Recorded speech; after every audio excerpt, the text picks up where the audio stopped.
Oh, hi, my name's Paul Matthews and my company's People Alchemy. We do a few different things.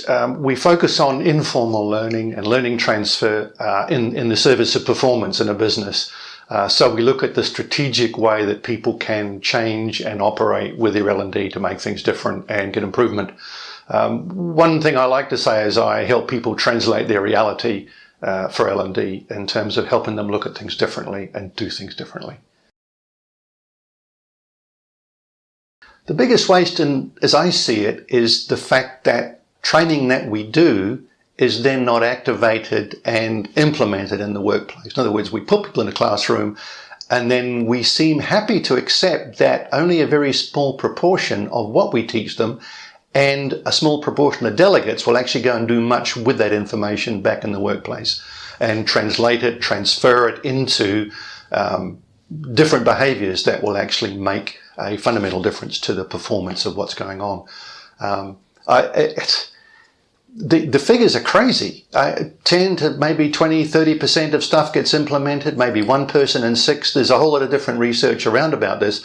My background is engineering. Quite frankly, if I was building a bridge or building an automobile with a failure rate that training has, I'd be killing people on a regular basis.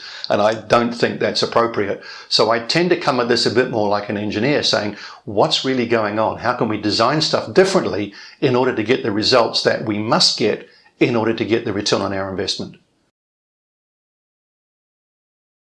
When I started researching the book I'm currently writing on learning transfer, I started terming it the elephant in the room, simply because people ignore it so regularly. And so why do they ignore it? I think some people are just completely unaware of it.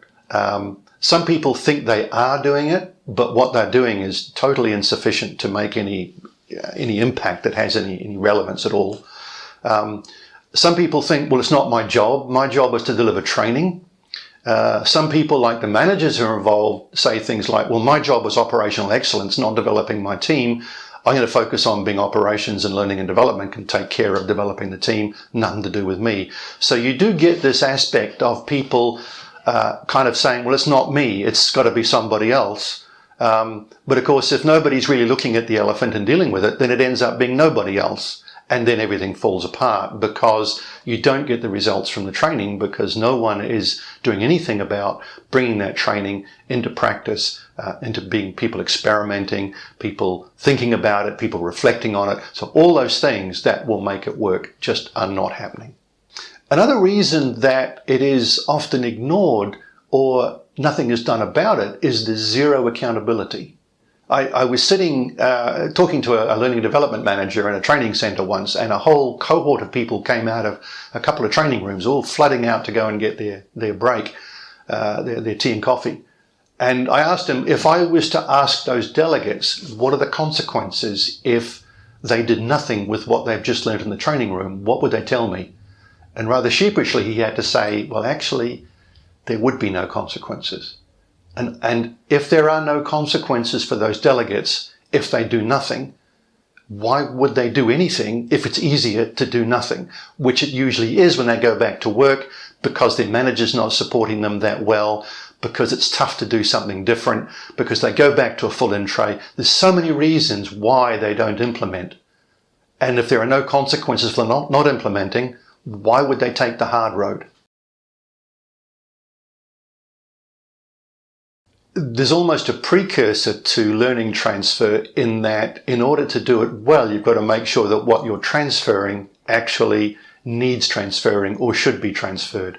So the first step, arguably, in learning transfer is figuring out whether the training is worth doing, which you do with performance consultancy or performance diagnostics.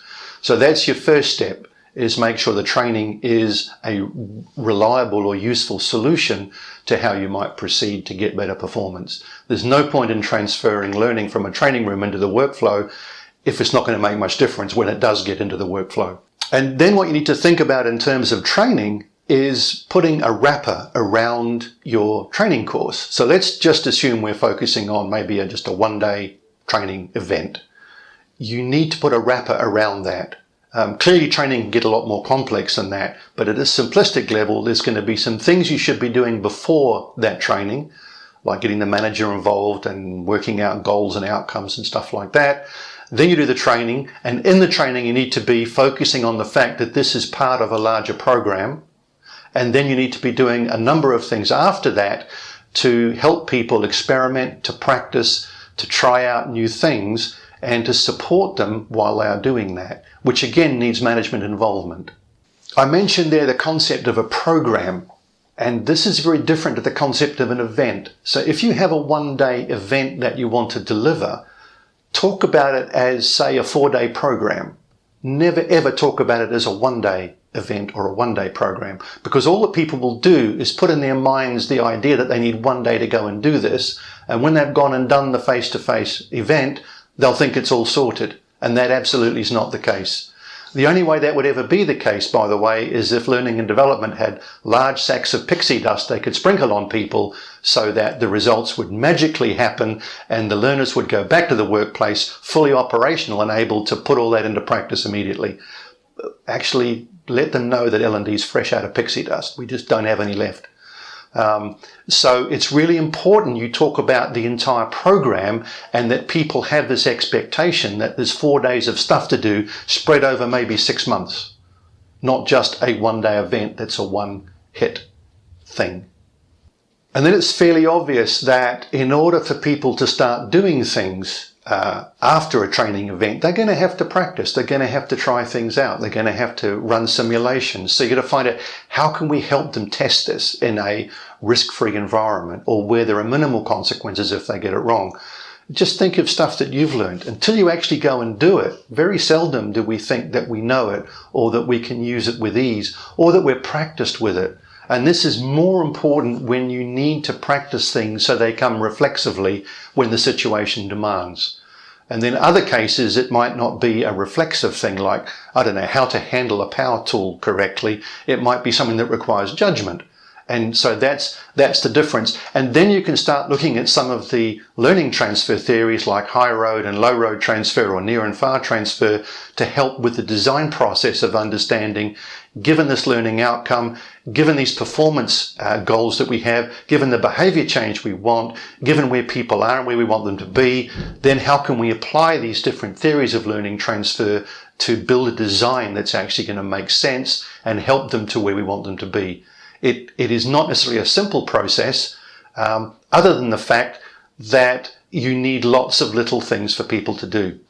Now, the reason I say that is too often people go into a learning event and they will have maybe 2 or 3 major outcomes or goals that they ask people to set. What are you going to do differently after this course? The problem with those is that they are too big.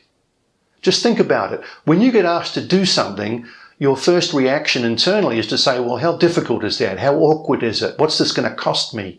And am I motivated enough right now to go and do that thing right now that actually seems potentially quite big and quite awkward?